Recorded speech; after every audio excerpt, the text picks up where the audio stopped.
Un ratito sobre fibromialgia, fatiga, y si se supone que es un coloquio, o sea que yo hablo, pero que si ustedes me van interrumpiendo, pues casi mejor, para que no se me duerma nadie. Nada, hoy he traído una foto de hace muchísimos años de estas sesiones que la Organización Mundial de la Salud llama sesiones psicoeducativas, son estas, donde se reúnen los pacientes con el médico que les trata o con algún médico que se dedique a la enfermedad que ellos tienen. Esta era la antigua Quirón, no las Quirones ahora que hay por todas partes. La antigua Quirón que estaba en la Avenida Virgen de Montserrat, y yo trabajaba allí entonces con el equipo del doctor Cabot y el doctor Ballester.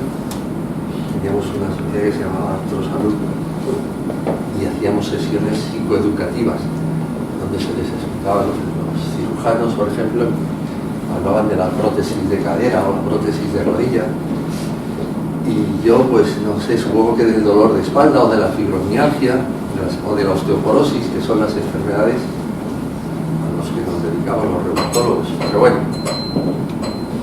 ya estoy reconocible. Vamos a hablar de la fibromialgia. La fibromialgia, lo primero es el comentario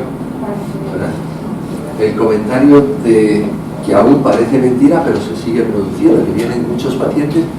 Hoy mismo, me parece, o ayer, ha venido un paciente diciendo, sí, quizás ayer, es que hay muchos médicos que no creen en esta enfermedad todavía y no sé qué. Claro, esto ya no tiene sentido. El otro día lo decíamos en otra charla, es una enfermedad reconocida por la Organización Mundial de la Salud en 1992. O sea, es una enfermedad pues como una hepatitis o como una pulmonía o como eso de que muchos médicos no creen, pues tienen que creer. Y este es uno de los concursos de arteterapia que hacemos por el valor curativo que tiene expresar las emociones, y una vez cada año o cada 2 años hacemos un concurso donde los pacientes pues presentan cuadros. Hoy ha venido a verme precisamente una paciente que había ganado el primer premio hace unos años, venía con su madre, y fíjese, esto es un paciente con fibromialgia, como ven, fibromialgia, fatiga. Ya dibujaba ahí como alguien que lleva una losa, no me des la espalda, tener ilusión. O sea, la fibromialgia se asocia con toda esta problemática tan invalidante para el paciente. Esto es un poco la historia de la enfermedad. La fibromialgia no ha nacido ahora, esto es evidente. Bueno, Steve fue profesor mío en París hace muchos años, trabajaba en esta misma línea, por eso solo conozco. Pero fíjense, esta mañana, estos días, leía un artículo de Freud.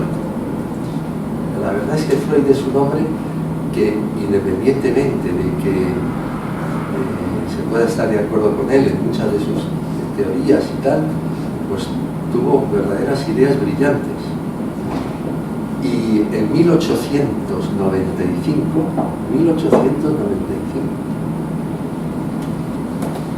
es un tema especialmente bonito. En 1895 estoy leyendo algo que escribió entonces. Entonces decía que la agresividad reprimida, ya saben que Freud hablaba mucho de las represiones y de las supresiones, que la agresividad reprimida se quedaba de alguna manera en el inconsciente y que acababa produciendo dolores musculoesqueléticos. Es fuerte. Para decirlo todo, bueno, acabo con el tema de la agresividad. Fijaros, en 1895 decía, la agresividad reprimida acaba produciendo algunos dolores musculoesqueléticos. Y también decía, y la libido reprimida. Ya saben que era un hombre que le daba una gran connotación sexual a toda su teoría. Pues decía que la libido reprimida, y la libido y la agresividad acababan produciendo dolores musculoesqueléticos. Llamo vuestra atención sobre la agresividad. Nosotros en el último congreso europeo de junio de este año hemos presentado un par de trabajos, pero uno hablaba de la ira reprimida. Claro, en medicina cuando no se nos ocurre algo mejor le cambiamos el nombre. Pero si lo que Freud decía en 1895 y él le llamaba agresividad, ahora le llamamos ira porque somos más finos, pero el concepto es el mismo. Estamos hablando de 1895 a 2017. ¿Esto a qué nos lleva? Nos lleva a que realmente el hecho de la ira reprimida, la ira en general y la reprimida más, es capaz de producir dolores musculoesqueléticos. ¿Y qué es la ira reprimida? Pues el no dar un golpe en la mesa en un momento dado, o el no expresar lo que sentimos en un momento dado. Por eso el arte terapia tiene un montón de indicaciones. Nosotros a muchos pacientes les decimos que escriban lo que piensan. La rabia contenida que puedan tener, o la ira o la agresividad contenida que puedan tener, que la expresen escribiendo antes de las 3 o las 4 de la tarde. ¿Por qué? Porque si lo hacen después hay riesgo de que sueñen con ello, de que se queden con ello. Lo mismo, lo que Freud llamaba restos diurnos, lo que se queda a lo largo del día, y lo llamaba así en 1900, y hoy le llamamos reestructuración neuronal nocturna. Creo que ha sido hoy que he visitado ayer una paciente que decía que soñaba lo que le había pasado durante el día.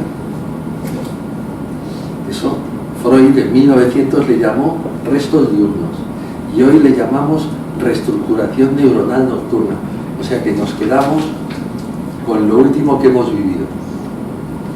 Claro, si lo último que hemos vivido es Mariano Rajoy o Puigdemont, o puede ser una noche espantosa. Pero eso es verdad, o sea, nos quedamos con lo último. Claro, hay que procurar que lo último que hagamos sea James Bond, Woody Allen, una película intrascendente. No sé si les he contado alguna vez que Vargas Llosa, que vivió, como saben, en Barcelona muchos años, volvió hace relativamente poco y le hicieron una entrevista en el suplemento de uno de los diarios de Barcelona y le hicieron una entrevista y le dijeron ¿cómo es su día a día? Dijo, pues nada, me levanto, me pongo a escribir, me pongo a trabajar, luego como, me echo un rato, sigo trabajando y luego me gusta ver alguna película sin pretensiones. Esa palabra, esa frase, esas dos palabras se me quedaron grabadas y decía, porque si no me paso toda la noche soñando con los personajes de mis libros. Yo no sé, estamos hablando de Vargas Llosa, que es una autoridad, premio Nobel mundial, pero no sé si él sabía el concepto que Freud llamó restos diurnos y que hoy le llamamos reestructuración neuronal nocturna. Es como si de noche volviéramos a reestructurar todo lo que hemos vivido durante el día. Bueno, pues la fibromialgia tiene un histórico, no es una enfermedad que haya nacido ahora, tiene un histórico. Y aquí está puesto, más o menos. ¿Y esto por qué lo traigo? Fijaros, este soy yo, y es 1989. Todavía no se había creado, etiquetado la fibromialgia, y se le llamaba antes síndrome fibrosítico. Yo a una paciente que cuando me dio la casualidad que vino a verme, mire, usted me hizo este informe y lo vi, fijaros, pone síndrome fibrosítico de Smyth, que fue el que lo describió, puntos dolorosos. Hablamos de 1899 y Yunus, que es el que crea exactamente, define la fibromialgia, lo definió en 1990. Pues estoy en 1989, puntos dolorosos: insomnio, de larga evolución, analítica normal, pliegue cutáneo positivo. Bueno, eso era un profesor mío de París que le daba mucho valor, no tanto a tocar, sino a hacer un pliegue rodante, le llamaba, que iba como haciendo un pliegue sobre la piel y que el paciente en determinado momento le producía dolor. Pero bueno, síndrome depresivo. Bueno, esos son los tratamientos. Pero quería comentaros eso, que aunque no teníamos el nombre de fibromialgia, porque se le da en 1990, en 1989 yo hice un informe con esto que era, evidentemente que era lo que hoy llamábamos una fibromialgia. ¿Y qué es la fibromialgia? Pues la fibromialgia es un cuadro de dolor. Es un cuadro de dolor, o sea, es un cuadro caracterizado por dolor. Me quito, que podáis hacer. Es un cuadro de dolor crónico.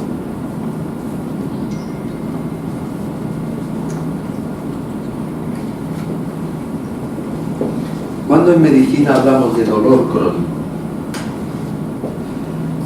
Este es un concepto muy importante. ¿Por qué es importante? Porque muchas veces cuando los médicos decimos cefalea crónica, el paciente piensa automáticamente que crónico quiere decir que es para toda la vida, como el matrimonio.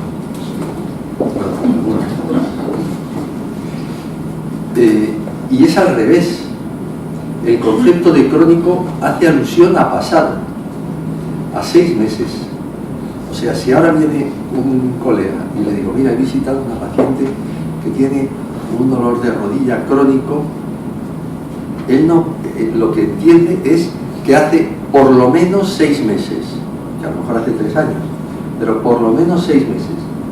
No quiere decir que le vaya a doler toda la vida, quiere decir que hace por lo menos 6 meses. Pues bien, la fibromialgia es un dolor crónico. O sea, el paciente se levanta, se acuesta y vive con dolor. Pero vive con dolor con una característica, que no es que le duela la rodilla, o la cadera, o el hombro, o el codo, o las manos, o las cervicales, o las lumbares. Hoy le duele el codo, hacemos una radiografía del codo, no sale nada, y cuando viene el paciente con la radiografía a enseñarnos su codo, no, pues no se ve nada, ¿no? Ya no me duele el codo, ahora lo que me duele es la rodilla. Entonces, claro, hay que frenar esa catarata de pruebas y pruebas y pruebas, porque además es que salen negativas en el 90% de lo que, y además eso, entre otras cosas, al paciente le produce una gran angustia. Pero bueno, es que todo me sale normal. Entonces, ¿qué tengo? Porque todo me sale normal. Bien, esta tarde he visitado una paciente pues de 24 o 25 años. Y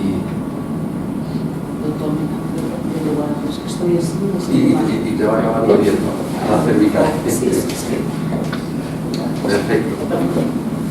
Pues 24 o 25 años.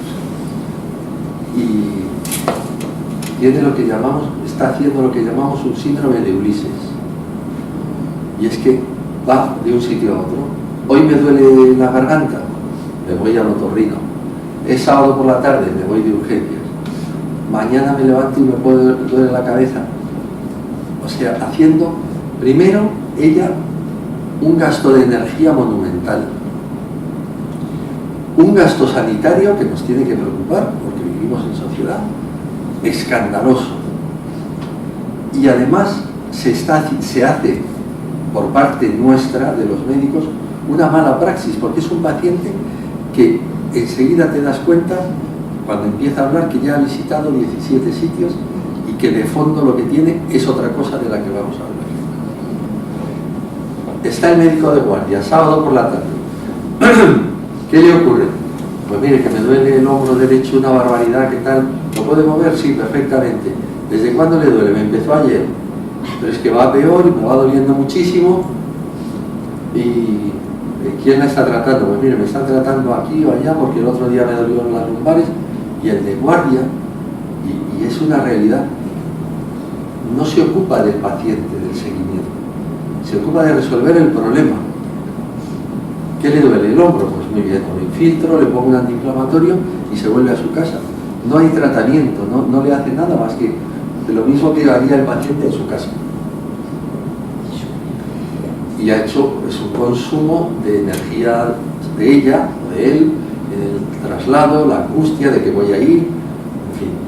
Y es un paciente que hace muchísima asistencia. El paciente con fibromialgia va muchísimo a los médicos, porque tiene muchos síntomas. El básico, el príceps que decimos en medicina, el dolor. Pero paralelamente al dolor se asocian comorbilidades, tanto físicas como psicológicas. Físicas, que son la fatiga, el sueño, los trastornos cognitivos, las diarreas, las taquicardias, los vértigos, los acúfenos, los picores, la caída de cabello. Fijaros la cantidad de síntomas. No hay ninguna enfermedad que dé síntomas tan dispersos. Pongámonos en el caso peor, un cáncer. Un cáncer de huesos, pues duele al paciente, le duelen los huesos, le duele la columna, le duele la rodilla, o el fémur, donde lo tenga. Un problema de una úlcera, pues le duele el estómago. Pero, ¿qué enfermedad hay que dé síntomas lo mismo de caída de cabello, que insomnio, que diarreas, que taquicardias, que dolor, que fatiga? Le dan un abanico de síntomas totalmente disperso, además de una repercusión psicológica, evidentemente, porque si a uno le duele todo y encima tiene diarrea y tiene taquicardias, ahora mismo, porque es por lo que he entrado más tarde, me llamaba el doctor Santi Carreras, que tenemos un congreso en febrero pues, para organizarlo, y hablo con él cantidad de veces desde aquí, de esta casa, y me dice, es que no te puedes imaginar la cantidad de pacientes que vemos que no tienen ninguna lesión de corazón, pero se notan taquicardias, tac, tac, tac, tac, palpitaciones ya de urgencia, o al cardiólogo, y luego es dentro de un cuadro de fibromialgia. O sea, síntoma fundamental, dolor, pero síntomas paralelos, muchísimos. ¿De acuerdo? Si tenéis alguna duda... Sí. O sea, la taquicardia también es con la fibromialgia. Sí. Yo es que siempre he sido hipertensa, y una de las veces en las visitas que yo de paso me veía a García, me dijeron, bueno, pues tienes taquicardia, y yo ahí, de verdad, sí que me cae de taquicardia. Sí que es cierto, para que lo está diciendo, estoy pensando que yo ya tenía taquicardia, pero no pensaba que era uno de los síntomas que me había provocado. Creía que tenía que ver, a ver, el corazón lo tengo bien, pero creía que tenía que ver con lo de la hipertensión. No, tiene que ver con la hipertensión. Hay que tener varias cosas, también hipotiroidismo y todo eso. Cuando se me daba corazón, no sé qué tipo de trastorno de una crisis de esta que se ve las cosas en el corazón, y no era por la tiroxina, que a veces confundo unas cosas, pero por otros temas, y claro. lo mezclo porque no sé de dónde viene.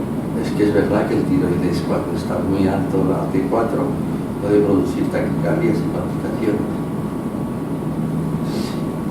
Doctor, estadísticamente hay una edad definida cuando puede empezar una fibromialgia en una persona. Estadísticamente son 50 años, a los 50 años. Pero ya Una persona joven puede... esta tarde, ya le digo, a una niña de 24 años. ¿Y es hereditario? ¿Puede ser Se hereditario? hereda una tendencia a tener fibromialgia. O sea, hay enfermedades que como si fueran en bloque, que son la depresión, que son el intestino irritable, que son las migrañas y que es la fibromialgia.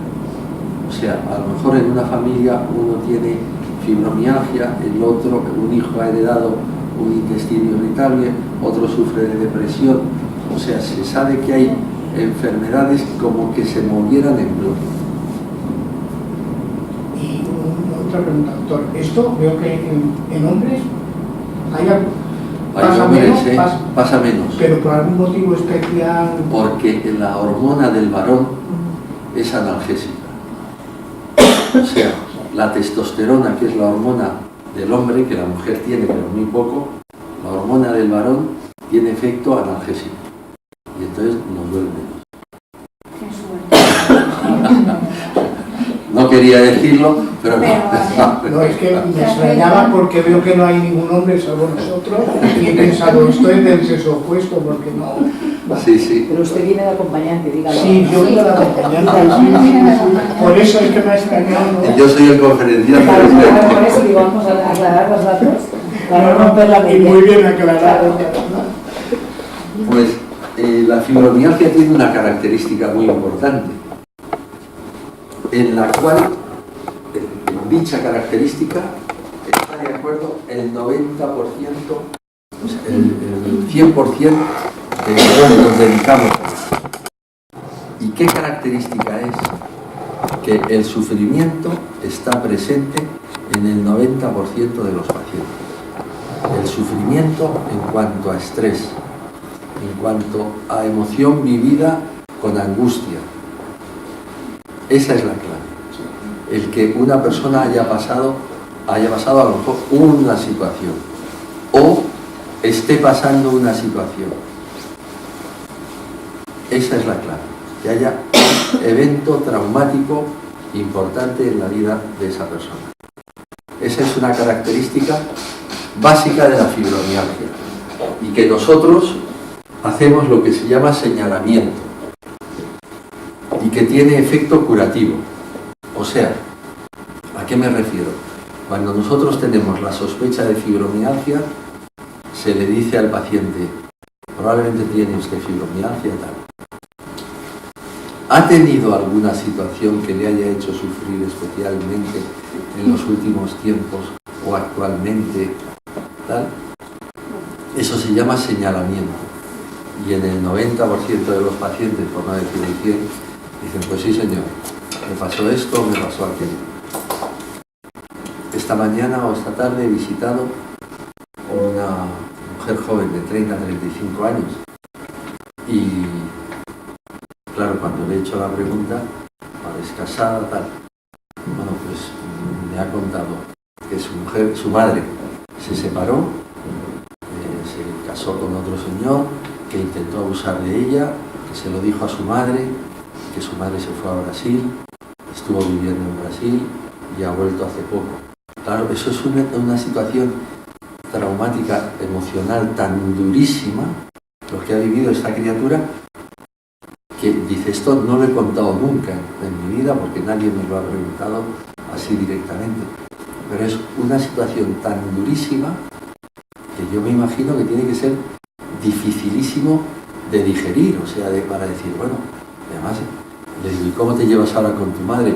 Dice, bueno, nos llevamos bien, hablamos, nos vemos de vez en cuando, pero bueno, es su madre, o sea, ha marcado toda su vida, sin duda. Entonces, claro, motivo de consulta, dolor, fatiga, insomnio, picores, diarreas, taquicardias, porque el organismo, el cerebro, para ser más exacto, ha recibido aquellos inputs de aquella situación con este señor, que es el marido de mi madre, y que estamos viviendo todos. Bueno, tiene que ser una barbaridad de sufrimiento, de no dormir, de ver qué digo, de no digo, de sentimientos de culpa, qué duda cabe. Porque claro, en fin. Oígame, ¿y el exceso de trabajo no puede ser también el estrés? ¿O es la angustia sobre todo? Es la angustia, esa es una pregunta oportuna. Porque claro, exceso de trabajo, si no le hace sufrir, ya. ¿Sabe? O sea, por ejemplo... No, ya está, ya me has contestado. Sí, ¿verdad? O sea, una cosa es mucho trabajo y otra cosa es estoy sufriendo porque el trabajo no me lo saco de encima o porque mi jefe, que es un impresentable, me presiona o por... Eso ya es otro tema, pero exceso de trabajo, no, si la persona lo lleva más o menos bien, pues no. Entonces el sufrimiento en el 90%. de los pacientes. La edad, lo que decíamos. ¿Cuándo se habla por primera vez de sufrimiento? Esto es muy interesante, muy bonito. Fijaros, en el año 90, Yunus establece el diagnóstico de fibromialgia. Dice, hay una serie de puntos de los que ahora hablaremos y que se presentan en pacientes con dolor crónico y que es el diagnóstico de fibromialgia. La Organización Mundial de la Salud reconoce la enfermedad en 1992. ¿De acuerdo? En el 90 alguien dice, creo que hay unos criterios para diagnosticar esta enfermedad, y en 1992 la Organización Mundial de la Salud, después de pensárselo 2 años, dice, pues es verdad, hay una enfermedad que se llama fibromialgia. Bien. Pues en 1997 aparece un artículo en el que, hecho en el Hospital Ben Gurion de Israel, en el cual Amir, que es el autor primero, dice los síntomas que tienen los israelíes, es que unos son los judíos y los israelitas, los israelíes, los síntomas que tienen los militares israelíes, los síntomas que tienen son los mismos que tienen los pacientes que tienen fibromialgia. Y lo atribuimos al sufrimiento que tienen los militares cuando están en los campos de batalla en guerra con los palestinos. Ese artículo pues da la vuelta al mundo, como se pueden imaginar. O sea, entonces dicen, o sea que los militares que están en guerra en los campos de batalla con miedo y sufriendo la muerte del compañero y tal, con miedo a que el otro ponga una bomba y yo ponga a mi vez otra, los síntomas que aparecían en esos militares son los mismos de los pacientes que iban a visitarse y que, siguiendo los criterios de la Organización Mundial de la Salud del año 92, diagnosticaban de fibromialgia. Entonces se empieza a considerar el sufrimiento como un factor importante en la fibromialgia. A partir de ahí, una gran cascada de artículos en esa línea en todo el mundo. Por ejemplo, unas compañeras mías de Ginebra publica, que es una pregunta que os hago, ¿qué hace sufrir más? ¿Qué haría sufrir más al paciente fibromialgia? ¿O qué le estresaría más en esta línea? ¿Un golpe, un fallecimiento, una separación, un tal, o un golpecito diario? Ese es el artículo que hacen en Ginebra.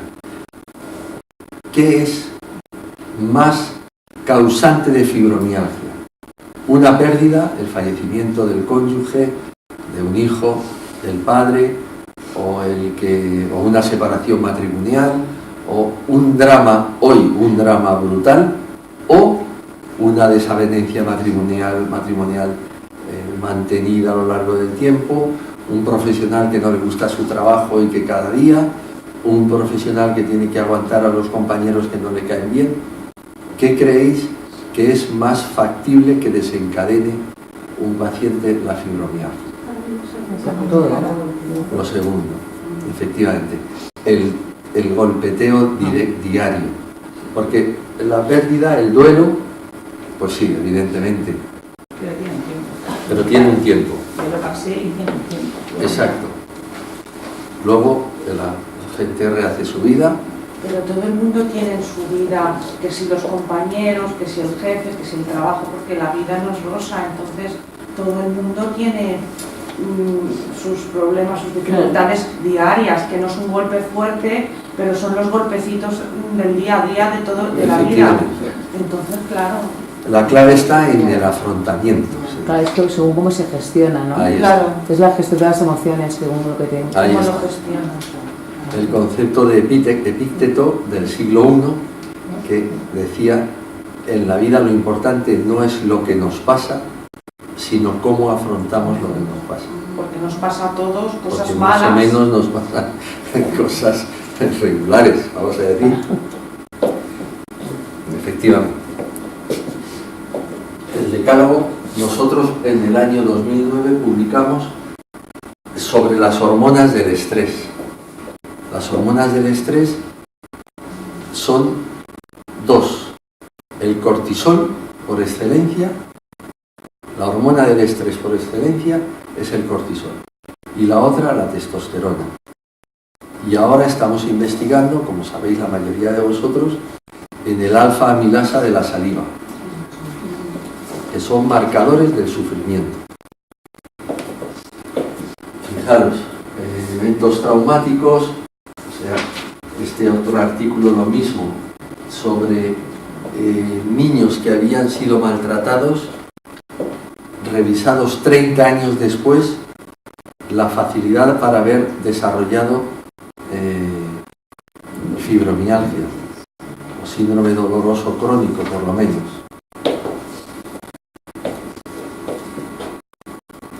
¿Cuáles son las causas más frecuentes de fibromialgia, de sufrimiento? Pues lo que decías, aquí las tenemos, que son muchas, son comunes. Fijaros la primera, Elian Ferragut, tiene este apellido catalano-balear, su abuelo era de Baleares, pero ella trabaja en Montpellier. Problemas de infancia y adolescencia, lo que hablábamos de esta chica que he visitado hoy. Pues eso fue en su adolescencia, pero le ha marcado toda la vida. Estas son las causas enormes.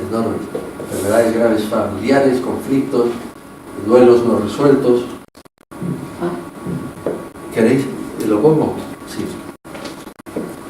Tanta importancia se le da a esto, a los eventos traumáticos, al sufrimiento, que se creó una escala de acontecimientos vitales en la vida de las personas.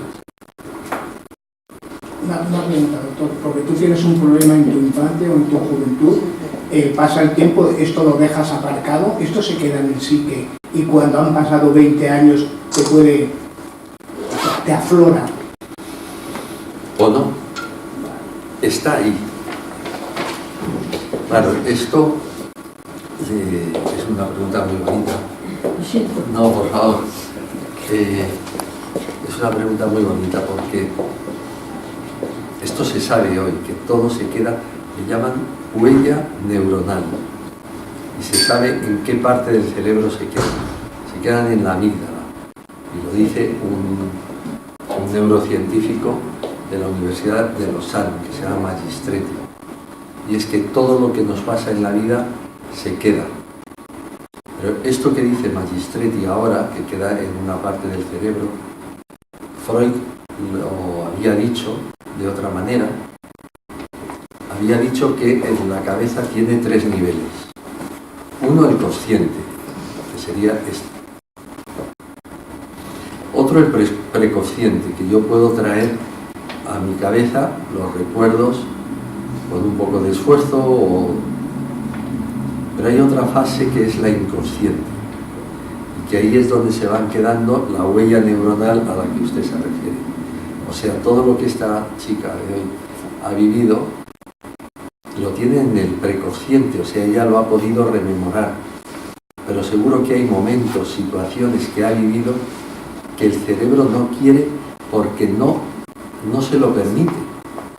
Su propia estructura mental, hoy una mujer de 36 años, seguro que tiene en su inconsciente imágenes y actos que su yo, diría Freud, no le permite afrontarlo y entonces lo mantiene allí quieto. Esto tenemos la consulta así, créame, y hacemos hipnosis porque en la hipnosis sí que aflora muchas cosas de este tipo. Es un tema muy bonito de cómo desde el inconsciente está emitiendo control y dando esta sintomatología tan brutal que te tiene. está haciendo daño, ¿no? Te está haciendo daño y el paciente no es consciente. ¿Y con la hipnosis mejoras? Con la Cuando hipnosis haces- sí. que puedes sacarlo. Funciona muy bien porque el paciente está en un estado de relajación muy profundo y entonces puede acceder el hipnólogo, nuestro equipo, accede muy bien al inconsciente porque le hace entrar y por la asociación de ideas y qué te pasaba y qué pasó y cómo lo viviste y qué recuerdas y poco a poco va entrando en un estado de relajación y le permite que aflore. Totalmente, el paciente está consciente en Sí, todo sí, sí, momento, o sea, si en ese momento se declarara un incendio, Podría. el hipnólogo le diría: Manolo, vámonos que está lloviendo, que está esto quemándose, vámonos. Pero cuando está todo en calma y en trance, se dice, pues es fácil acceder a estas cosas. ¿Y esto en la clínica se trata a nivel así, sí Exacto. que con hipnosis, con psicólogos, con Sí, sí. psiquiatras? Sí, sí. Pues esa es la clave. Todo lo que pasa queda una huella en el cerebro. Más o menos consciente, inconsciente, preconsciente, pero queda ahí. Entonces en los sueños muchas veces se rememoran estas cosas. Y hay muchos pacientes que le dices, se dice que los pacientes fibromiálgicos sueñan poco. O sea, Sí, no sé.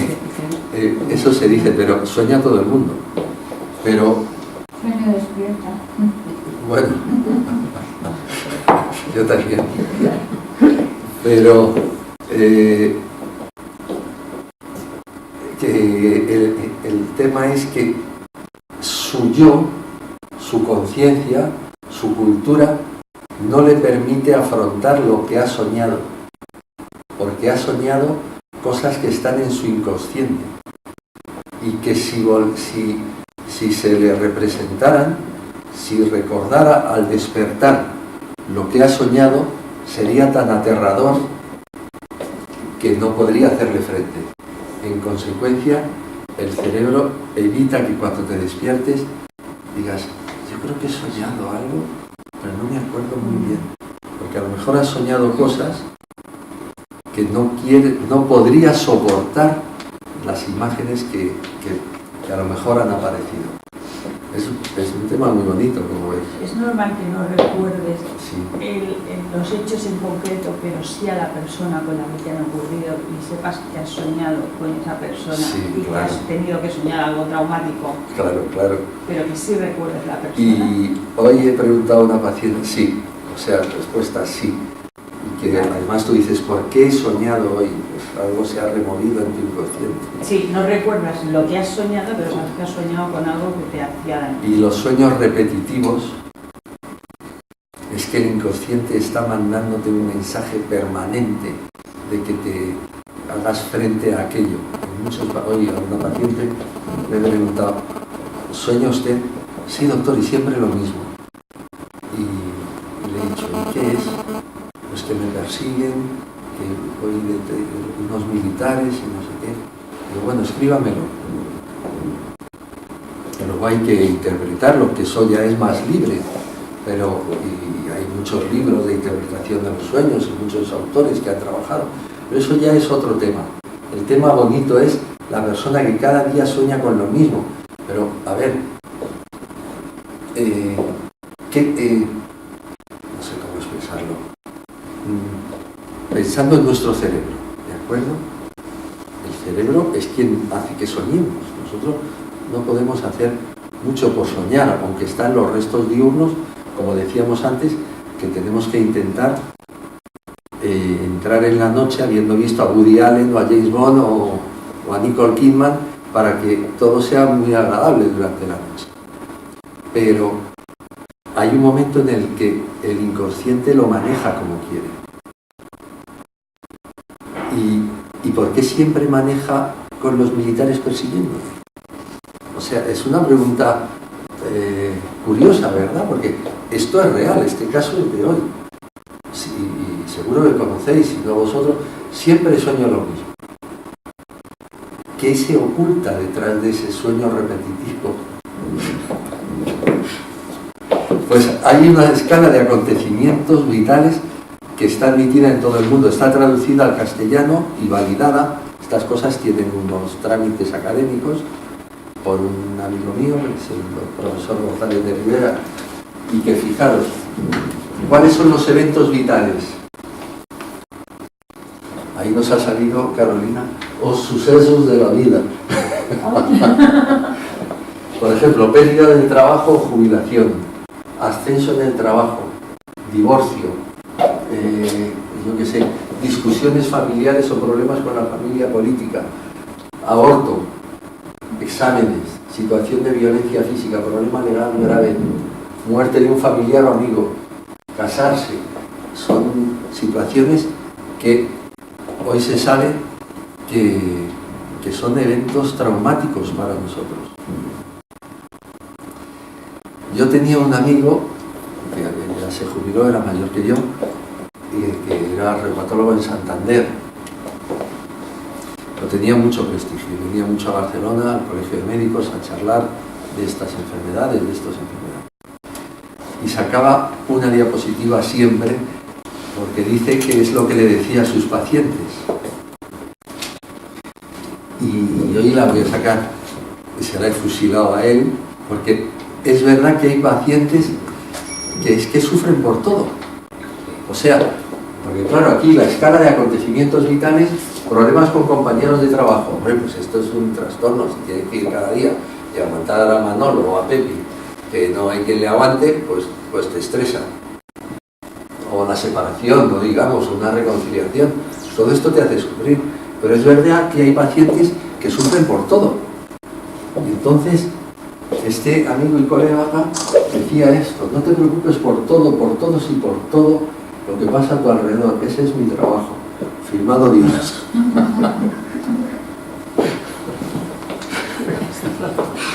Y ese es muy bueno. O sea, es que al final hay que decir, bueno, no te preocupes por todo, porque en psicosomática a eso se le llama variable no controlada. Teóricamente, no podemos sufrir por variables no controladas. ¿Qué es una variable no controlada? Que Mariano Rajoy y Puigdemont hagan las paces. ¿Puedo yo hacer algo? No puedo hacer nada. Que el Barça gane o pierda. ¿Yo puedo hacer algo? Hombre, puedo habilitar a favor o en contra. Pero el gol, les prometo que no lo voy a meter yo. Son variables no controladas. Entonces, sufrir por variables no controladas es absurdo, que todos sufrimos por variables no controladas. Porque mi hijo no llega, porque no sé qué, porque a ver si les ha pasado algo. Son variables no controladas. Si les ha pasado algo, les ha pasado algo. Pero no deberíamos sufrir por variables no controladas. Pero es verdad que hay personas que son sufridoras, que se preocupan por todo. Y por cierto, y sin ánimo de entrar en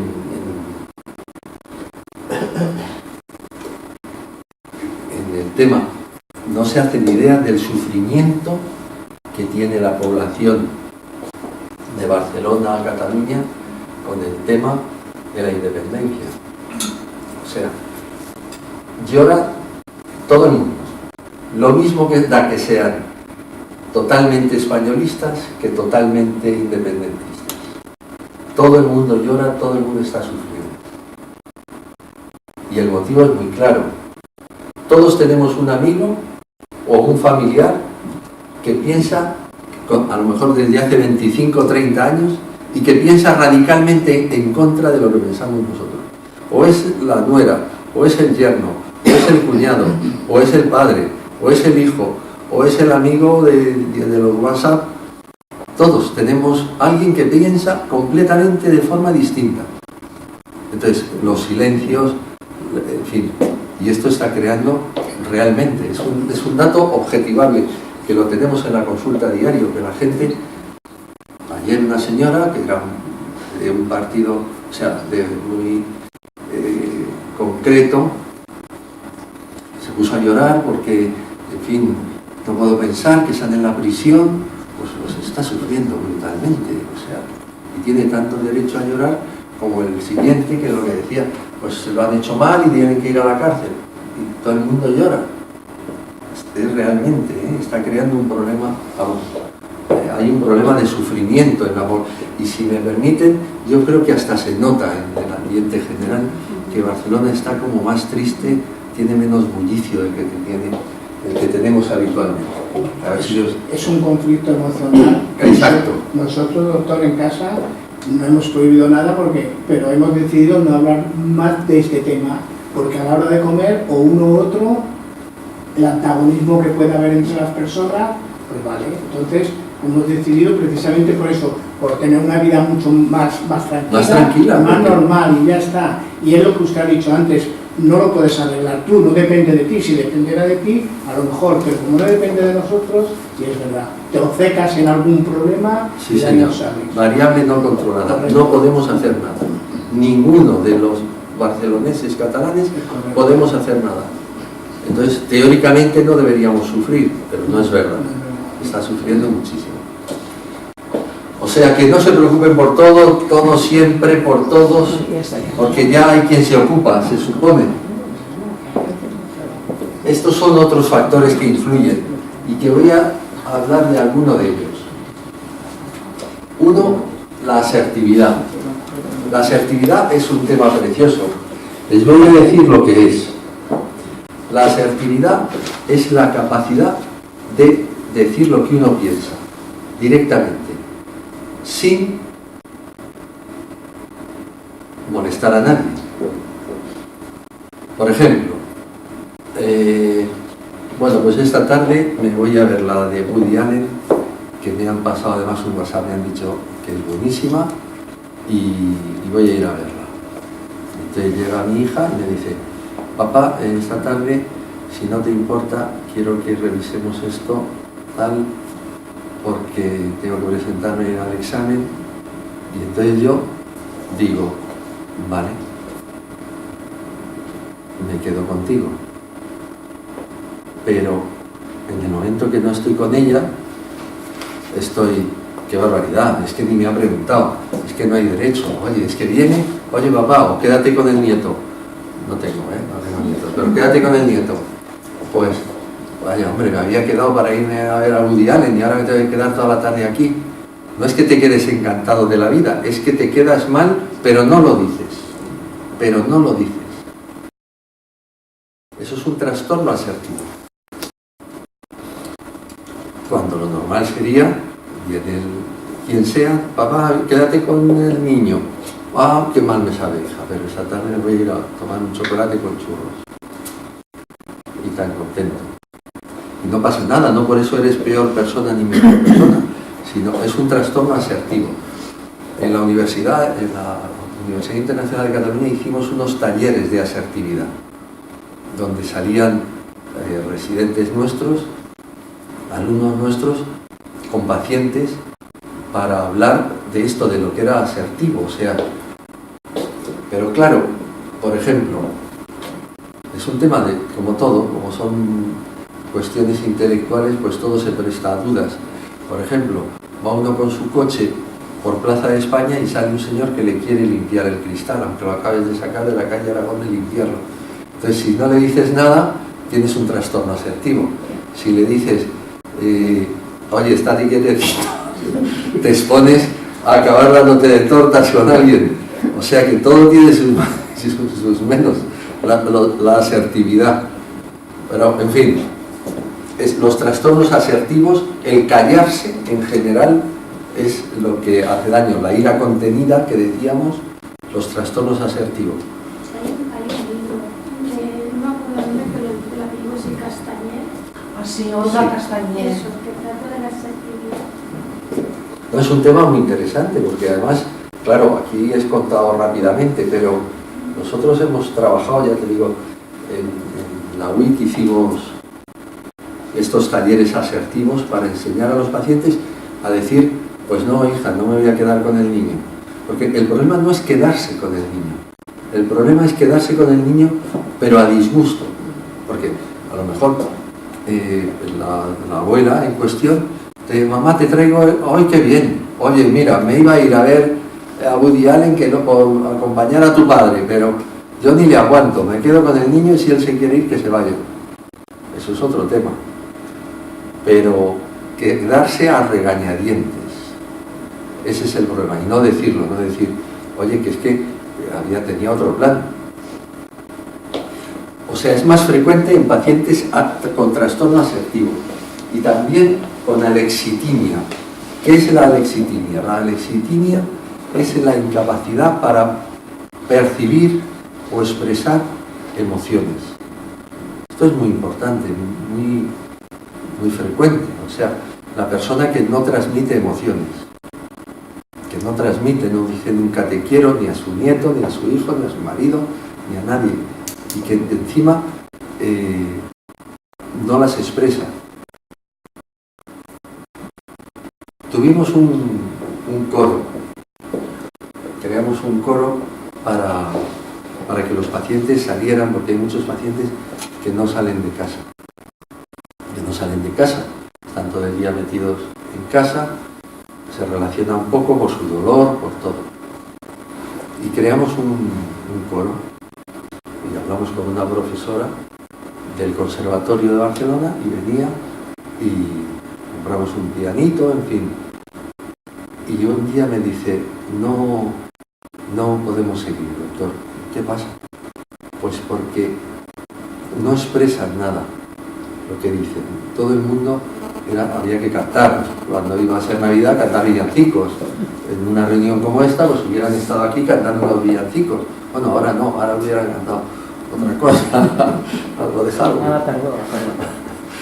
Pero, y dice, es que me decía esta señora que era profesora de música, o sea, no sabe nada de todo esto que estamos hablando. Dice, es que yo, mire que he trabajado, es una mujer de 65, 68 años, mire que he trabajado con grupos y tal, pero estos pacientes, estas personas que eran enfermos de fibromialgia, transmiten mal sus emociones. No, dice, sin embargo, cuando yo les cojo y le digo, venga, Pili, que te va a ir todo bien, que cantas muy bien, pues enseguida me doy cuenta que se acurrucan y que sí que ellos tienen necesidad de afecto, pero sin embargo ellos entre sí no se lo transmiten. Es curioso, eso es alexitimia, esa distancia que seguro que todos sabemos de personas que transmiten mal estas emociones. Perdonad, llevo hablando desde las 8:30 de la mañana y ya no me queda. Pues esas personas se llaman alexitímicas. Entonces, claro, la pregunta que yo a veces me hago es, ¿ellos identifican sus propias emociones? ¿Ellos saben lo que es querer, amar? O igual no. No lo sé. Yo creo que sí que lo saben, pero no lo saben demostrar. O sea, que decir a otra persona te quiero, aunque lo sientan, no lo saben. No lo saben expresar, exacto.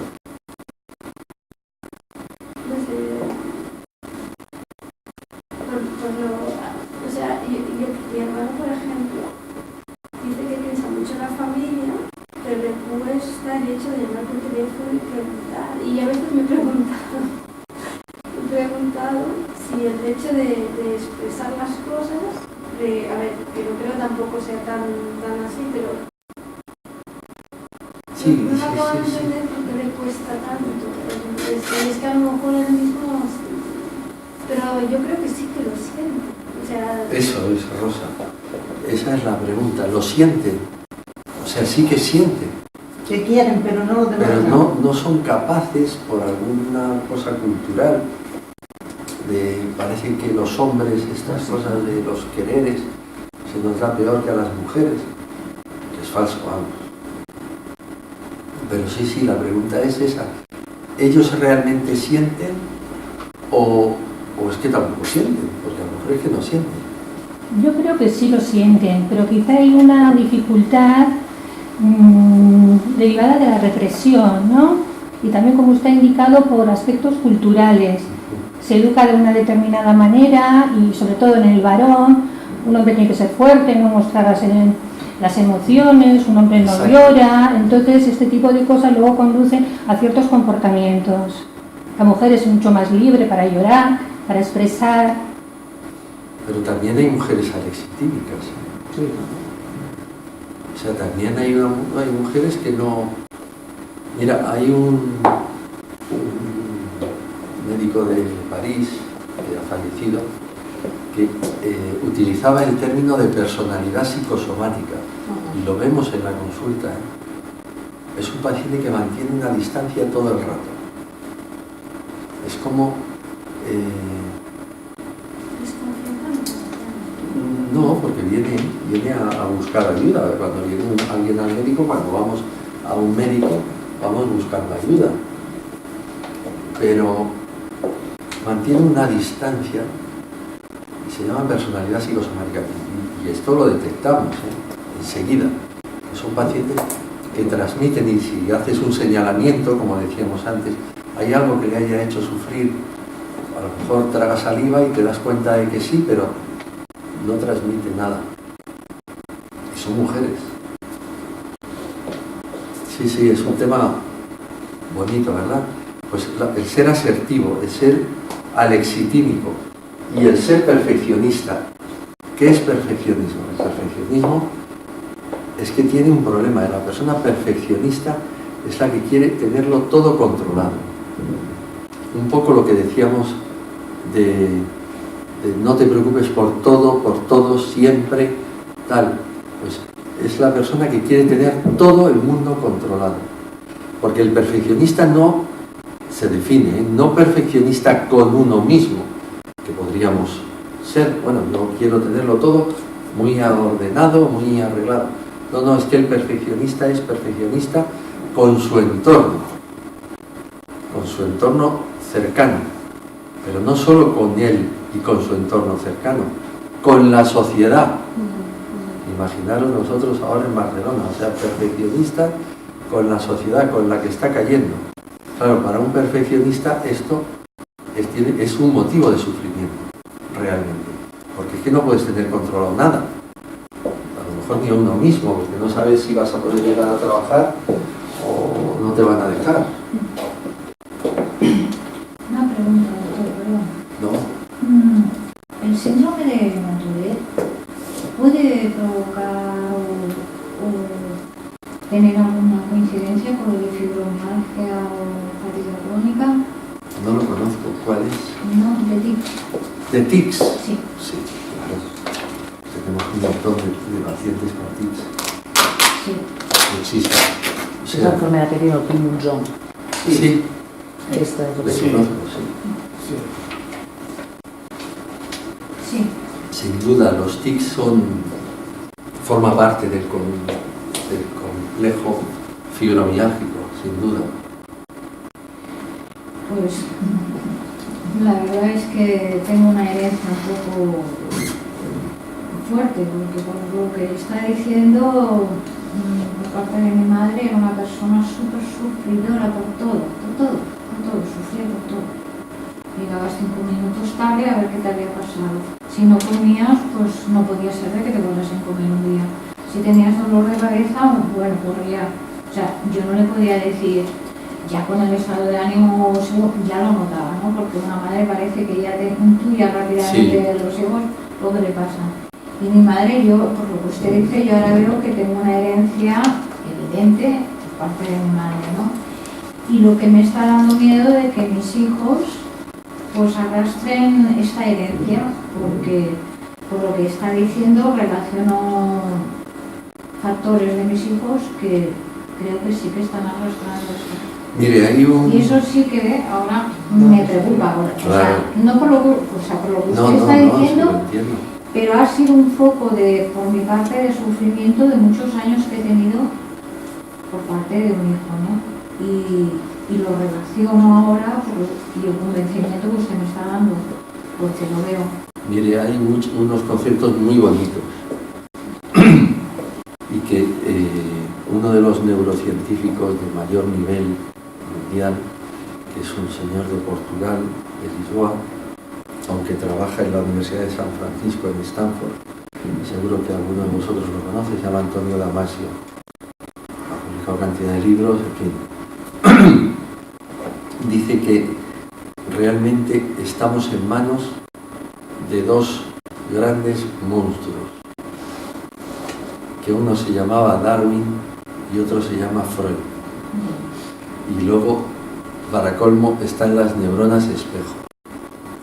Me explico. El monstruo Darwin, la herencia, a lo que llaman el telescopaje generacional, cómo pasa de una abuela a la hija, a la nieta, a la bisnieta. Ese es Freud, ese es Darwin. Cómo pasa a lo largo de la vida de una generación a otra, telescopaje generacional. Evolución filogenética, se dice. ¿Cómo evolucionamos? Evidentemente, como nos transmitieron nuestros padres genéticamente, y a mi padre su abuelo, mi abuelo, en fin. Darwin. Pero luego aparece una barbaridad de cabeza, que se llama Freud, que es la biografía. Cómo nos marca la infancia, la adolescencia, lo que nuestros padres nos han inculcado, ya no el telescopaje generacional, sino el biográfico. Pues eso es decisivo, claro. Pero luego hay un concepto, o dos. Uno, el de las neuronas espejo. El de las neuronas espejo es que todos tenemos la tendencia, una zona del cerebro, todos tenemos una zona del cerebro donde repite actitudes. Esto es muy bonito, y además si hacen la prueba, yo en el equipo nuestro, que conocéis todos, hay uno de los reumatólogos que tiene un gran mimetismo. Esto es el mimetismo. Yo estoy hablando con él, tenemos la bata puesta, y hago, y no tarda 30 segundos en, sí, Fernando, porque no sé qué, porque no sé cuántos. Claro, el primer día que me di cuenta, como es un tema que me gusta, las neurociencias, pues estoy sentado y entra. ¿Qué pasa, tal? ¿Cómo va la tarde? Jo, cansado, tal. Bueno, hombre, a ver si acabamos pronto y vemos el fútbol. Y le tengo enfrente y dice, sí, tú, a ver si nos vamos pronto a casa. Es así, ¿eh? Esto lo descubrió un tal Rizzolatti en la Universidad de Parma,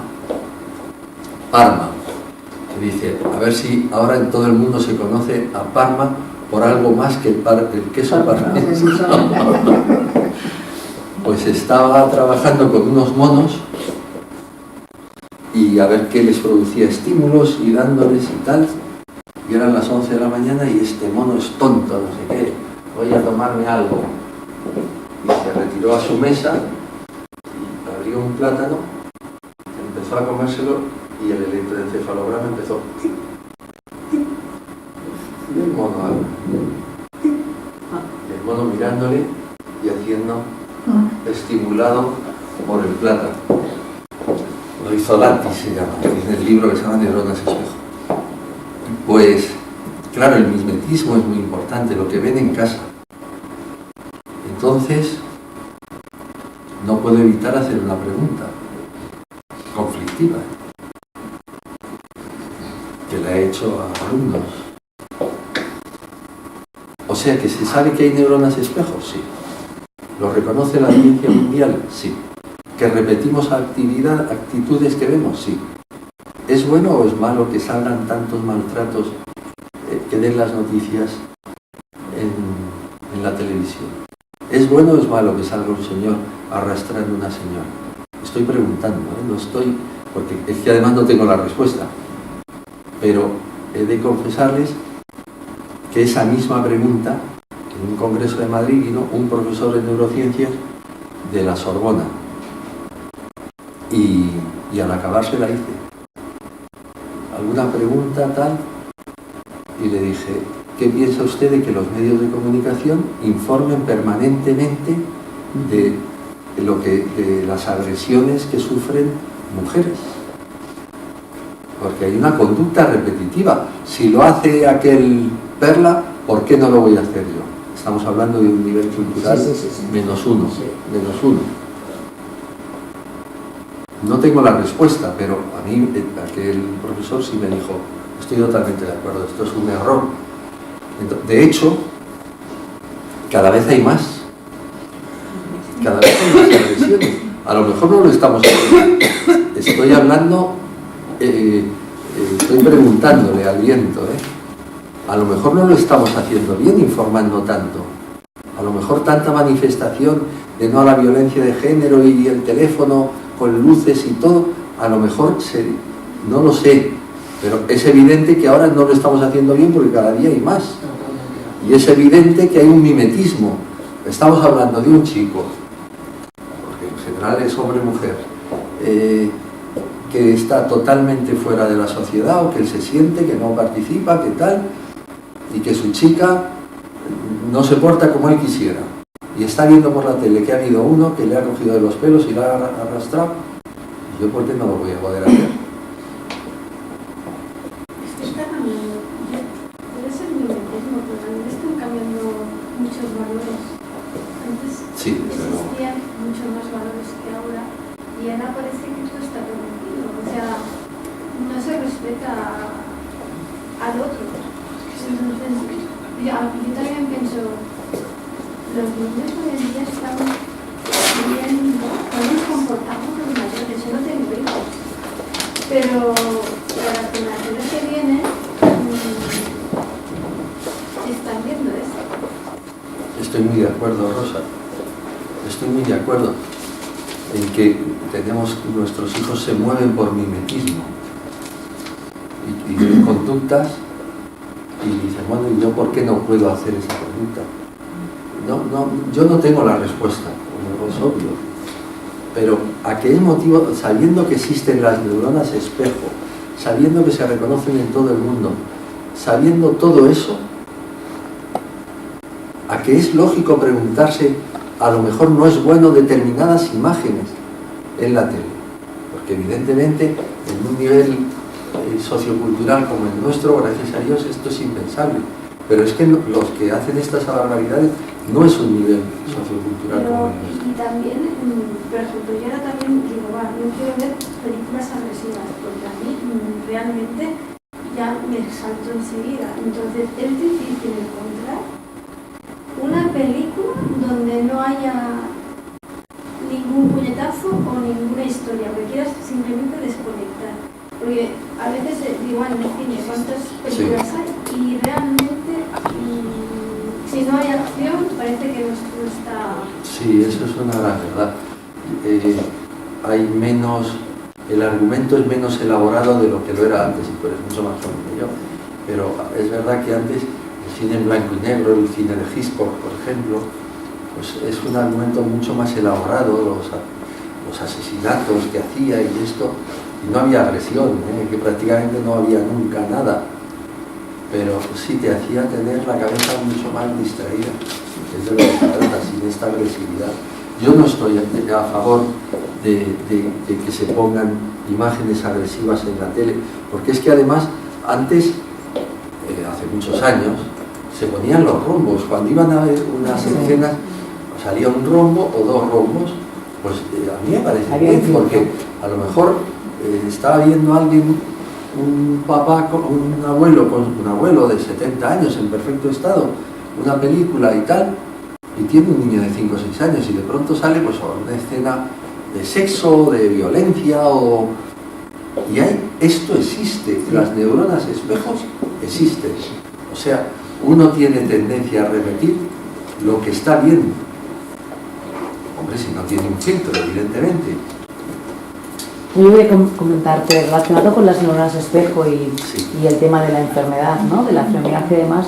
Yo, por ejemplo, como madre, ¿no? De 2 adolescentes y demás, ¿cómo puedo evitar o qué tengo que evitar en mi conducta al día a día, ¿no? Que yo siempre, pues, qué dolor, me siento cansada. Claro, muchas veces, ¿no? Lo comentas y sin darte cuenta, a veces mi hija, la mayor, ¿no? Que pasaba a estudiar de tal, que mamá, sisplau, fes-me un massatge, ¿no? Que es lo mismo que yo igual he repetido días antes, ¿no? Sí. De coses d'humor del cole, sisplau, fes-me, ¿no? Entonces pienso ahora, ¿no? Yo de tal, de cosas sin querer, yo a ellas les voy a transmitir, Sí. porque claro, es mi día a día, ¿no? De, oh, estoy muerta, tan mal. Si Sin darme cuenta. si yo fuera muy freudiano, que lo soy, ¿Sí? te diría, es una biografía que le está marcando. Porque yo, por ejemplo, yo tengo una madre depresiva, ¿no? ¿Vale? Y yo lo que he evitado es aquellas recuerdo, ¿no? Tengo como escenas, ¿no? De la vida de mi madre de adolescente, o más mayor, prohibiciones, obsesiones, o siempre el miedo, ¿no? A cosas y tal. Eso yo con mis hijas he sido como al extremo, porque nunca he querido que sufran, porque digo así, porque lo que yo he llegado a sufrir, ¿no? Fíjate, y sin embargo, si es que claro, no tenemos manual de padres. No, claro, pero por eso mismo pienso ahora, ostras, igual yo sin querer, ese aspecto, el quejarse, oye, avui estic morta, avui Sí. estic no sé qué, lo típico, ¿no? Que ellas a mí llegan de entrenar y, oye, no te puedo ayudar porque estoy morta, y cosas, ves a entrenar y vinc de... ¿Sabes? La frase de ellas. Estoy ¿no? seguro, y yo creo que lo están aprendiendo. Me sabe mal, pero No, lo por creo eso de que- corazón. O sea, Entonces, ¿qué viene? ¿Qué es mejor? Que yo me contenga a veces Sí. de decir... yo sí te diría de... Como pauta, ¿no? Que decir, como si pauta, puedes... porque Si no además, me preguntan, que me mamá, ¿qué te pasa hoy? Pues mejor no expresar. porque además el cerebro lo oye, Sí, claro. tu cerebro. Ah, bueno, también yo me recalco, Tu ¿no? Que cerebro. estoy mal. ¿Sabes que las neuronas espejo tienen tanta importancia como que Rizzolatti aconsejaba, lo primero que hay que hacer por la mañana nada más levantarse es ponerse un lápiz para verte sonreír? Yo lo noto mucho, es una cosa muy, muy expresiva. Sí. Y el día que me siento mal, es que la sonrisa, es que voy por el colegio y me dicen, ostras, Mariana, todos malament, ¿no? Es que mi cara, ya está, lo expresa todo. Pero es que lo curioso Sí. es que está demostrado también por los artículos y todo, que si tú ves una cara sonriente, tus músculos de la sonrisa se activan, y si ves una cara triste, tus músculos se contraen. O sea, es curioso, llega a este extremo tan importante. Entonces Rizzolatti decía eso, que claro, su descubrimiento y cómo lo puedo extrapolar a la vida, las neuronas espejo. Pues lo primero, para uno, estimularse a sí mismo, ponerse un lápiz que te haga sonreír y ver tu cara con una sonrisa. Sí, yo esa sensación no la tengo personalmente, ¿no? Soy bastante alegre y bastante expresiva y pocas veces me ves, ¿no? Así seria, pero sí que el dolor, claro, me deja muchos momentos que yo no puedo hacer. Yo trabajo con peques y claro, tengo que estar alegre, tengo que transmitir siempre esto, ¿no? Y busco soluciones para estar bien, pero y hay momentos que a mí la cara se ve. Sí, además, las mujeres lo ven mucho mejor que los hombres. O sea, la expresión de la cara es un tema precioso. ¿Sabéis que Freud tiene un libro biográfico, escribió una biografía de Leonardo da Vinci prácticamente basado en la Gioconda, lo que interpreta de la cara de la Gioconda, una cosa. Y las mujeres tienen un arte especial para percibir el estado anímico o en general del interlocutor, el mío, por ejemplo, ahora. O sea, la mujer lo percibe mucho más y todos tenemos la experiencia de llegar y ¿qué te pasa? No, nada. ¿Verdad? O sea, aunque ya se sabe que te pasa algo, pero sí, la mujer percibe enseguida en el rostro del otro mucho más que los hombres. Pues todo esto favorece el perfeccionismo, la lexitimia. En 1990, ¿qué es lo que pasa? Pues que Yunus establece unos puntos, concretamente 18 puntos. Y dice que hay estos puntos que tocando se puede diagnosticar la fibromialgia. Y fijaros, también dice que no hay ninguna prueba. No hay ninguna prueba que nos ayude más que tocar los puntos. 18. Entonces, que por encima de 14 ya es muy fuerte, que por encima de 11... Los tienes Casi los hago todos. Bueno, pues... que estoy ya periclitado, no subas, de verdad. No, yo digo que hay 20 ahora más. Pues 18 puntos.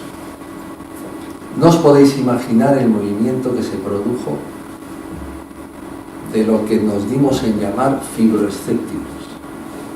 No porque no creyéramos en la fibromialgia, desde luego,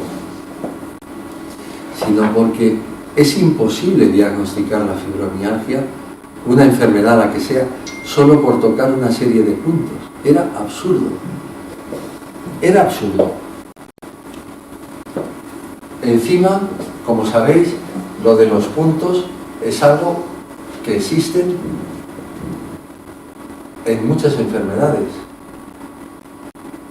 Fijaros, está el síndrome miofascial, las contracturas que llamamos.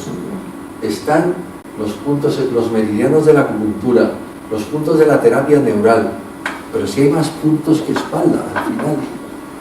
Hay tanto punto, los puntos de la fibra, los puntos miofasciales, los puntos de la acupuntura, los puntos de la técnica de las grapas, los puntos de Kovacs, los puntos, todos los puntos, no hay tantos cuerpos para tantos puntos. Entonces hubo un movimiento que nos llamamos los fibroescépticos. Ya os digo, no porque no creyéramos en la fibromialgia, sino porque había que hacer algo más para diagnosticar bien la fibromialgia. Nosotros publicamos un trabajo en el 2005 que se llamaba Fibromialgia versus dolor somatomorfo galgos o podencos.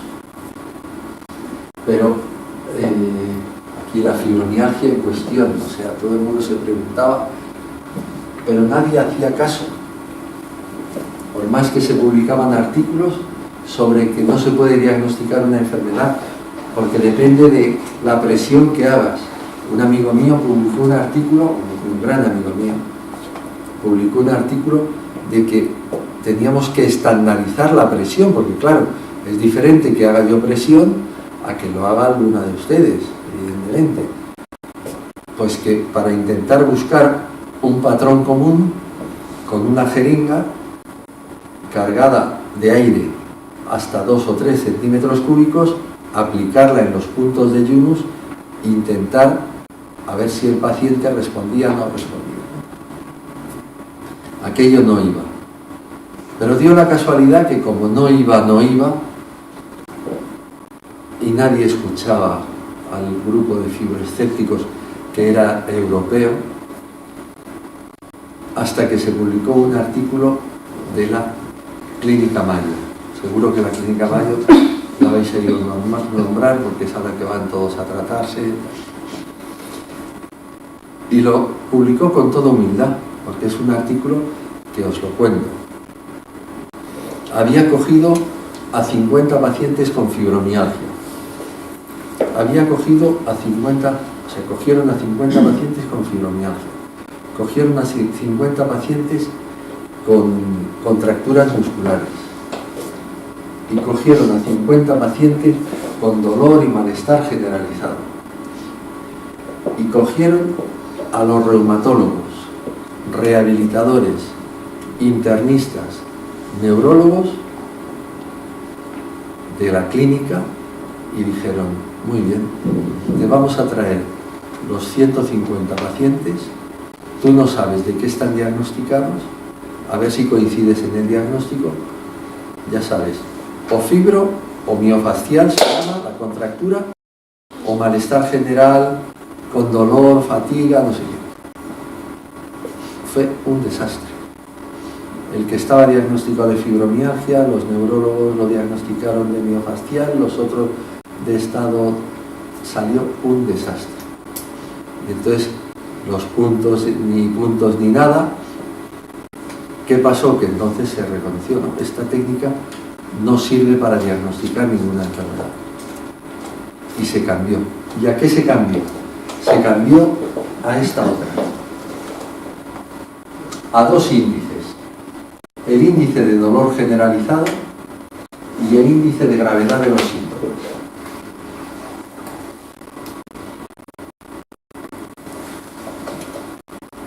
Índice de dolor generalizado. Ya pasamos de puntos a zonas. Ya no era este punto, esta presión. Ya es toda esta zona, toda esta zona, toda esta zona, toda esta zona. Por ejemplo, antebrazo derecho, antebrazo izquierdo, muslo izquierdo, muslo derecho. Ya no es un punto. Es un pleno. Es un pleno al 15. Ya son zonas. Pero además, o sea, lo que decíamos al principio. Primero, dolor de esta zona. Pero además se incorporaron 3 síntomas muy importantes, que son la fatiga, los trastornos cognitivos y el sueño. Estos son 3 síntomas muy importantes: fatiga, trastornos cognitivos y el sueño. El dolor es más importante, pero después estos 3, que se puntúan de una manera, pero además aparecen todos estos síntomas. Imaginad, si ha cambiado de Yunus, que eran unos puntos, pues aunque os parezca mentira, aún tenemos pacientes que vienen, les hablamos y tal, y los puntos, doctor, no, pero si los puntos ya han periclitado, aquello ya fue en 1990, ya no existen los puntos, ya se ha avanzado, ya es el dolor generalizado, ya... A mí me falta la pérdida de apetito cuando diga este. Buenas noches. Fijaros, es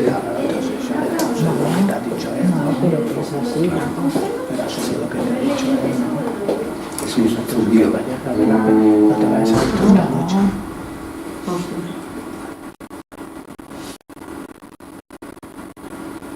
Y si tiene las manos frías, la nariz, zonas, pero a lo mejor el resto del cuerpo bien, pero zonas frías nada más.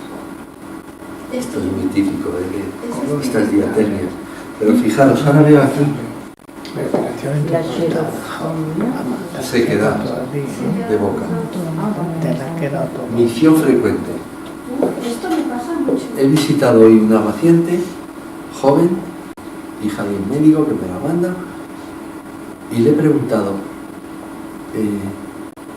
¿cistitis has tenido tal? Era en esa dirección la pregunta. No, eso no.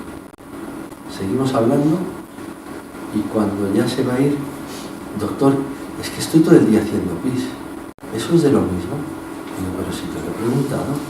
Inés se llamaba. Inés, si te lo he preguntado, si tenía cistitis. Bueno, es que no noto que me escueza. Bueno, pero son desarreglos. El estar todo el día haciendo pis indica, pues eso. Pero fijaros, me gustaría hacer esta reflexión que la hago mucho en la consulta y que la hacía al principio. ¿Qué enfermedad hay mundial, que se diga como quiera, que dé síntomas lo mismo de dolor de estómago, de depresión, de trastornos auditivos, de convulsiones, de acidez, de debilidad, de sequedad de boca, de visión? Si es que es abarcarlo todo.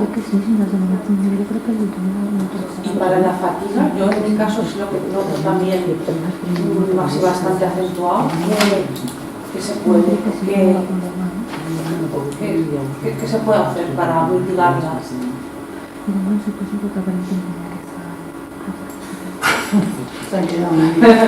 Muchas cosas, pero claro. Yo veo algunos síntomas de estos, pero sobre todo la fatiga y el dolor. Claro, la fatiga y el dolor. El dolor de espalda y luego... Pues, pero permíteme, a lo mejor no es fatiga. Vamos a dar una pensada más. Yo me noto que estoy hecho, me cuesta subir como si te hubieran desenchufado. Sí, me cuesta subir escaleras, coger peso. A lo mejor es falta de fuerza para embarcarte en tareas. ¿sabes? Ese es el concepto bonito. La fatiga, desde luego. Pero aparte de la fatiga, lo que hay es apatía. Esto lo describió un profesor de París, el primero. Lo que decíamos antes, cuando en medicina no se nos ocurre nada, le cambiamos el nombre a lo que ya teníamos. Este hombre hablaba de psicastenia, que es un término que a mí me encanta, psicastenia, astenia de psiquismo. No tengo ganas de nada. El paciente con fatiga dice, mire, me despierto y pienso, hoy haré. Y lo que hago es que me levanto, desayuno y me siento a mirar a Ana Rosa Quintana hasta las 12:30 a la 1 sin hacer nada. Eso es apatía, ¿no? Eso es apatía. Eso es apatía. Pero esto a mí, por ejemplo, me pasa el fin de semana. No tengo presión de hacer nada en concreto, que no tengo obligaciones de horarios o algún hemos quedado en tal sitio. Si puedo alargar la cama hasta las 12, lo hago. Lo necesito. Esto no pasa nada. Porque en el día a día yo me levanto por la mañana activa, porque se tengo que ir al colegio, que no sé qué, tal. Y como tengo esa obligación, lo hago. Llega el fin de semana, me podría quedar todo el día leyendo en la cama.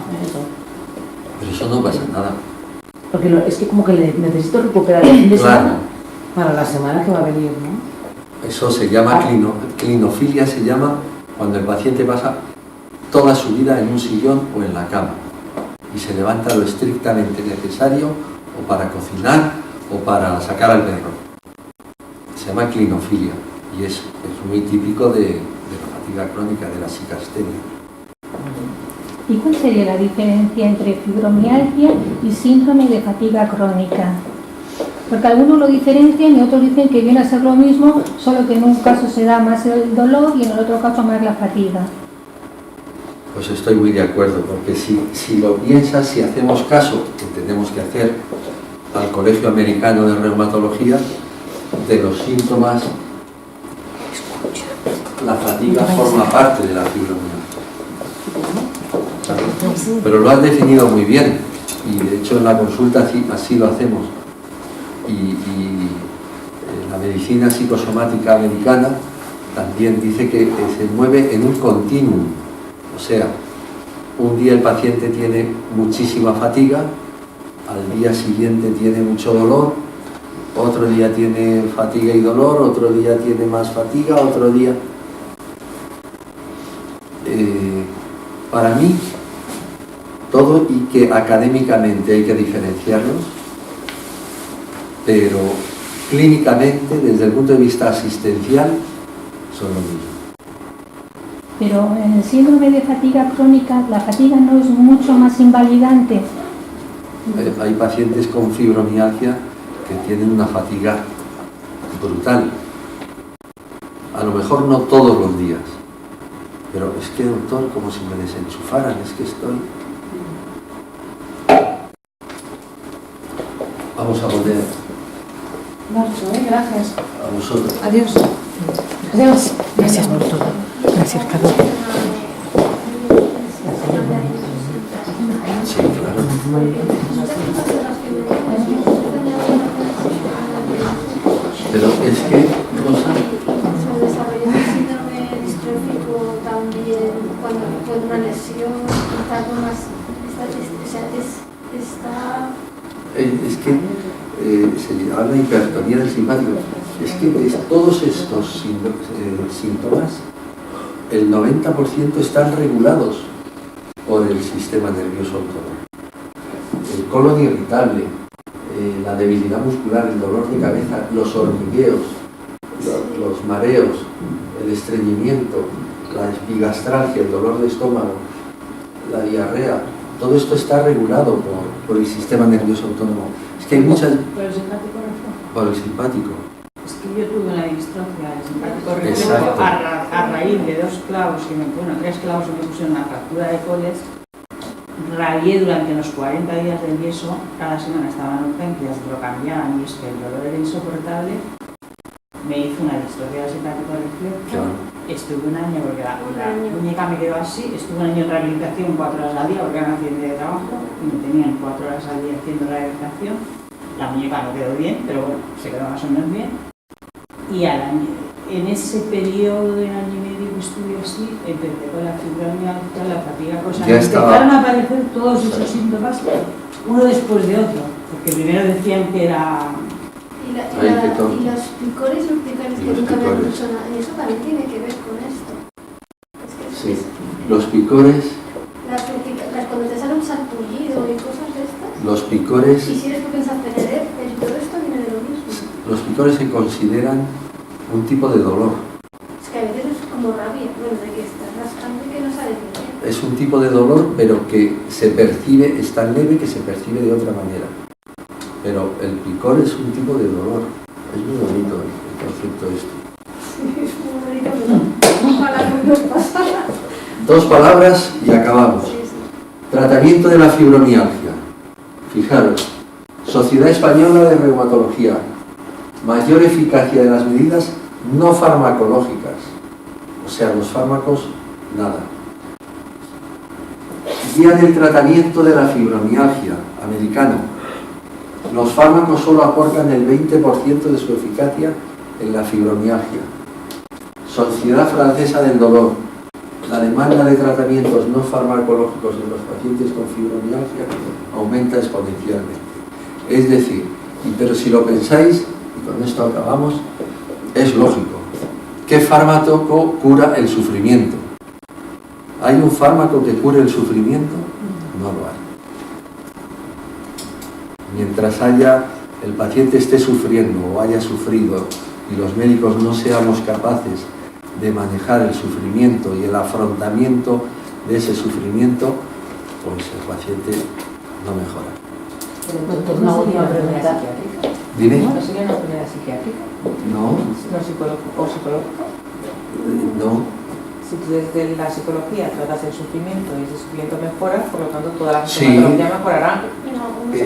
Evidentemente que necesitamos el apoyo de los psicólogos, pero lo mismo el psicólogo que el psiquiatra, que el digestólogo, lo que se tiene que preocupar es por producir en el paciente la sensación de bienestar fuera del sufrimiento. Pero no es un tratamiento psicológico de psicoterapia que vaya viniendo por aquí, sino es que el paciente tome conciencia que todos los especialistas que tenemos pacientes con síntomas, por ejemplo, colon irritable, el digestólogo, cuando hable con su paciente, sepa que su enfermedad, la enfermedad que está tratando de colon irritable, el digestólogo le diga, esto es por el sufrimiento que usted ha tenido. Y a partir de aquí, ver qué hacemos. Sería un tratamiento multidisciplinar, ¿no? Desde luego. Por eso hablábamos de esto, de que los fármacos no sirven. Pero yo estoy de acuerdo y yo siempre intento reducir al máximo, pero muchas veces yo dependo de los ibuprofenos Lo sé. o de cosas porque, por ejemplo, ahora estoy con lo tipo que me han dado y ya sé tanto del tema de los oídos y claro, y contra menos quieres medicarte, pero a lo mejor tampoco tienes un estómago potente, lo necesitas para salir de esto, no sé cómo se puede hacer, porque aunque no quieras depender de los... Sí. Hay momentos que no... No, si los fármacos indudablemente que prestan una ayuda absoluta, pero los fármacos en sí mismos no hacen nada, ya lo ves. Yo quería preguntarte una otra pregunta de la ondulación, o así se llama ese sistema. Sí, lo conozco. Sí, ¿qué opinas? ¿Va bien? Bien. ¿Va bien para ir mejorando? Como técnica relajante. Como técnica relajante, simplemente. Claro, curarse no, pero si eso te ayuda... No, porque ahora he leído varias cosas y publicidad y tal, bueno. ¿Y qué opinas sobre el tramadol como medida farmacológica para abordar el dolor Vale. en fibromialgia? Porque Vale. es lo que más se usa, ¿no? Sí, Por un reumatólogos, derivado a los sobre todo, opioides. escribe. En Francia se hizo una encuesta sobre 4.500 pacientes con fibromialgia, de todos los tratamientos que se hacían, a ver cuáles eran los menos efectivos, y el menos efectivo eran los opioides. Ah, pues yo como base a veces me tomo Faldiar, que es tramadol y... Bueno, porque luego cada uno y tiene su paracetamol personalidad. y... Cada uno tiene su ¿Y personalidad. los antidepresivos? No me gusta, no funciona. Este es el problema, que es la pregunta de antes. O sea, el problema es que el psiquiatra no tiene formación de colon irritable. Que el psicólogo no tiene formación de picores. Que el reumatólogo no tiene formación de palpitaciones. Ese es el problema. Pues entonces, ¿qué fármacos prescriben ustedes Nosotros, en su equipo? Otros, depende de todo, pero desde luego antidepresivos y esto nada. Van orientados a, digamos, a cada síntoma, ¿no? No, Digamos, a paliar el dolor. al contrario, ¿Como algo global? como algo global. O sea, en absoluto hacemos... Este es el problema es que yo no puedo recetar al paciente o visitar al paciente pensando que le tengo que calmar el dolor, porque entonces tengo una visión microscópica de Pepita Rius. Si le calmo el dolor con el tramadol, me estoy equivocando. Claro, y no puede ir a un paciente al psicólogo y diciéndole, y además tengo diarrea, y el psicólogo, diarrea. Por eso toda esta medicina, o sea, medicina parcelada, tiene que acabar.